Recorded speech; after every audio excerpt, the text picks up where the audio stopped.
guys, how are you guys doing today? I hope you're doing fantastic and having a wonderful, wonderful day. I thought I'd come back and make a new video for you guys, something that's a little bit different that I haven't really talked about on my channel yet, but it's something that I think, you know, could be really beneficial. It's something that I struggle with, and I know that many of you might struggle with it as well. So today's video is going to be about something that I've personally been diagnosed with and something that I struggle with, and that is Polycystic Ovarian Syndrome. I wanted to do a video on it today just because I know that there are a lot of you out there that might struggle with these symptoms or have been diagnosed with it, and I am not a medical professional. I cannot give you, medical advice or treatment or anything like that, but I wanted to share my story with you guys and my perspective, how it affects my life, and maybe hopefully relate it back to some of you if you find yourself struggling with this as well. I'm sorry, I have like little notes here, so I'm gonna be looking down every so often. So what is Polycystic Ovarian Syndrome? Polycystic Ovarian Syndrome is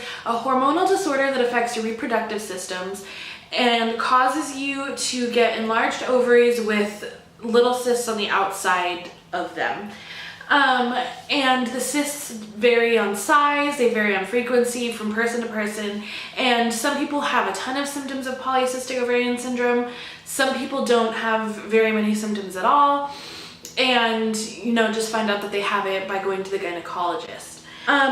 I've been diagnosed with it. It's something that I've struggled with for years, and I had a lot of health issues, years back, and this was one of them that I was diagnosed with, and one of them that I've been struggling with pretty much since I went through puberty, around that age, like my teenage years. And it's something that I still live with today, and I will live with for probably the rest of my life, or until I go through menopause, which, I'm 21, so. Polycystic Ovarian Syndrome can affect you in a multitude of ways that people don't realize, and they just hear PCOS and think, oh, it's something that only happens once a month, like it only affects your periods, and only this and only that. Not true.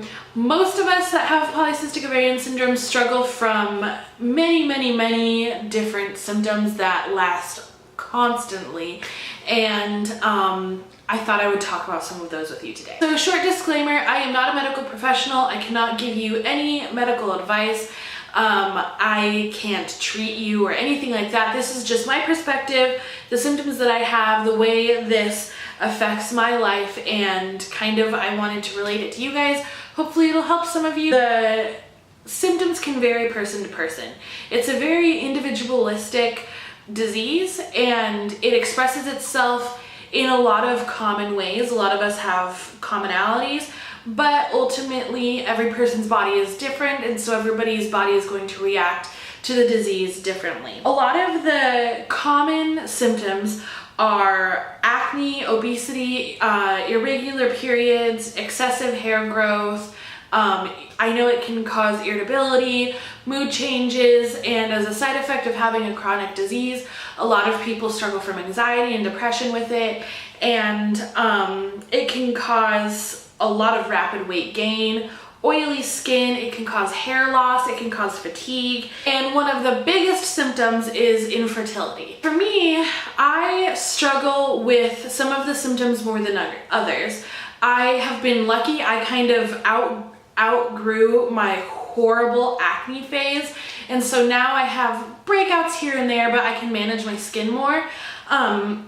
I do get breakouts every so often, and that's just something that I struggle with. Another symptom that I struggle with is irregular periods. I don't get a period every month. I'm lucky if I get one every 6 months, every 7 months. That's pushing it. For a while, I've been running about 1 or 2 a year, which is horrible for my body, but it's what my body does, and we'll get into that. I'll talk about that later. Another horrible symptom I have is excessive hair growth. My leg hair grows in dark and thick, so I have to shave constantly. I will shave in the shower, and then by the time I put on my makeup that day, it's already grown back, and yeah, sister is hairy. And so I struggle with that. I get really deep, thick sideburns that basically connect into a beard, and it's really unattractive, but it's just two sideburns that just like line my face. So I struggle with that. My hair has definitely gotten a lot thinner since I would say around the time I was 15. I started to notice that like my hair would just like come out in like clumps. And so I used to have like really thick hair, and it's still pretty thick. I'm looking at it like in the little screen next to me. It's still like on my head at least, but it's very thin. And sometimes if I wear my hair back, I like look bald because there's just very few hairs up front, or if they're there, they're like really light and you can't see them. That's a whole other issue. And obviously the biggest symptom that you notice when you look at me is being overweight. So yeah, girl is fat. One thing that I've noticed that really helps me is I've joined a couple Facebook groups that are just for people with polycystic ovarian syndrome, and being able to talk and communicate with other women who are on this journey with me has really helped. Sometimes it gets a little bit scary just because I get to see all of the ups and all of the downs of this disease. I get to see, you know, women who after 7, 8, 9 years of infertility finally have their baby. I get to see women struggle with their infertility, and I get to see, you know, women struggle with the hair loss, or women struggle with the excessive hair growth, or, you know, women struggling with acne. Like, I get to see other people's experiences, and on one hand, it makes me feel like I'm not alone, and like there are other people out there that understand this and that can empathize with me. But on the other hand, it also shows me that this is a long, brutal road to any semblance of a normal family, any semblance of a normal life.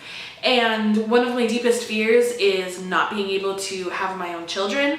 And so, you know, I've come to terms with the fact that I might never have my own kids, and I'm perfectly fine adopting. I know that there are a ton of children in the foster care systems and in orphanages all across our country and across our world that would love loving homes, and so I would love to be somebody that could give them that home.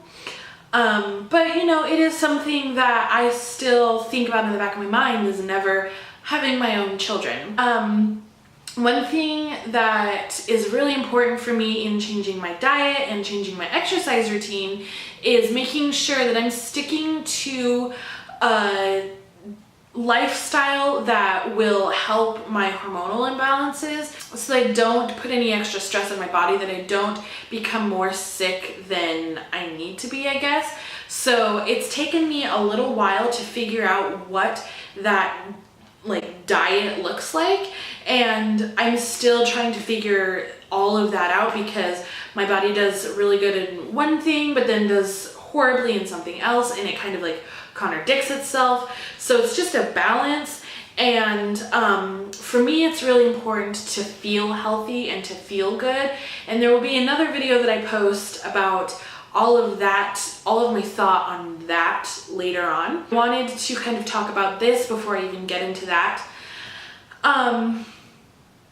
Yeah, and another thing that's really important to me is just staying proactive for my own health. You know, nobody else is going to cure me. Nobody else is going to take my health to heart the way I will. And so me being able to get out there and read, stay up to date with treatments, stay up to date with, you know, lifestyles that are beneficial to me, stay up to date with anything that will pertain to my disease and make this easier for me. That's something that I really try to stick to and really try to take advantage of, because I want to be able to you know, live my best life possible. I'm really lucky that usually this doesn't affect my day-to-day life. Unless I'm having like a really bad cyst and I'm in a lot of pain, I can work through all of my other symptoms. I can symptom manage or symptom cope, I guess. And I'm really lucky that it doesn't stop me from living my life to the fullest. I know that there are a lot of women who struggle with symptoms a lot more severe than mine are right now, and I'm thankful that, you know, I have been given the chance to live the life that I live, because I know that this disease does get in the way of a lot of other women living their lives and living the way they want to live. And, you know, I do really have really bad days. I get cysts a lot. I am in pain a lot. I, you know, have my symptoms that I'm trying to deal with in my life as well. But I'm really thankful that I've been given the tools and the support that I need to battle it. I'm really thankful that I have a supportive doctor, that I have a team of medical professionals that are wanting to see me get better, are wanting to help me get better. I'm thankful that my family is supportive. My mom is really supportive. She's really adamant about me being an advocate for myself and me changing my health for myself. I'm really lucky about that. But this disease does take away a lot from a lot of people. And I don't want to sugarcoat it or make it sound lighter than it is, but this is just my struggle with it, how it affects my life.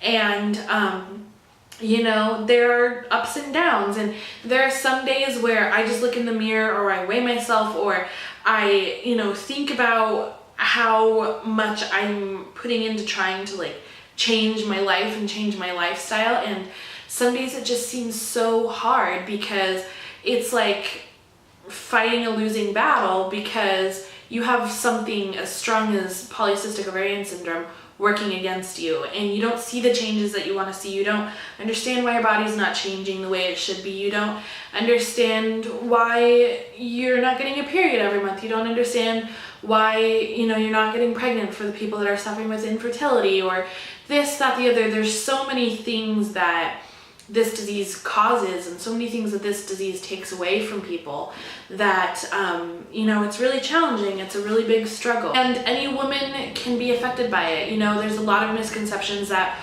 only heavy people get it, or, you know, only people that do this, only people that do that, and that's not true. I know a lot of women who don't fit the stereotypical woman that has polycystic ovarian syndrome. And so, you know, hormones are a weird thing. Everybody is different, and the way your body is going to react to something is always different. And, you know, that's just the way it is sometimes. And there's a lot of different treatment options for polycystic ovarian syndrome.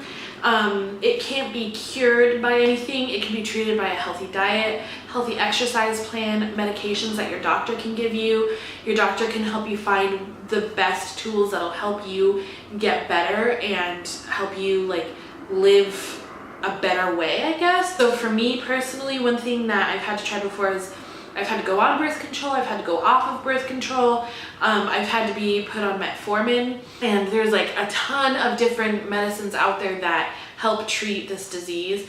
And I encourage you to talk to your doctors more about that. If you want more in depth about like the treatment options and stuff like that, leave a comment below. Again, I'm not a medical professional. I can't endorse anything. I can't tell you what's gonna work. I can only tell you what I'm doing, and you know, we can talk about that. That's the video that I wanted to make for you guys today. I just wanted to tell you a little bit about more of what I've been struggling with. If you have any questions about polycystic ovarian syndrome, or if you've been diagnosed and you just want to reach out, or if you think you might have it, leave a comment down below, ask any questions you need to, and I'll do my best to answer your questions. And if I can't answer your questions, I might be able to help lead you to a medical professional that can answer your questions. And yeah, I hope you guys are doing fantastic. I missed you guys so much. I'm so glad I got to make this video. And I guess I will see you in my next video, my next Fat Girl Tuesdays. And I guess I will talk to you later. All right. Love you guys. Bye.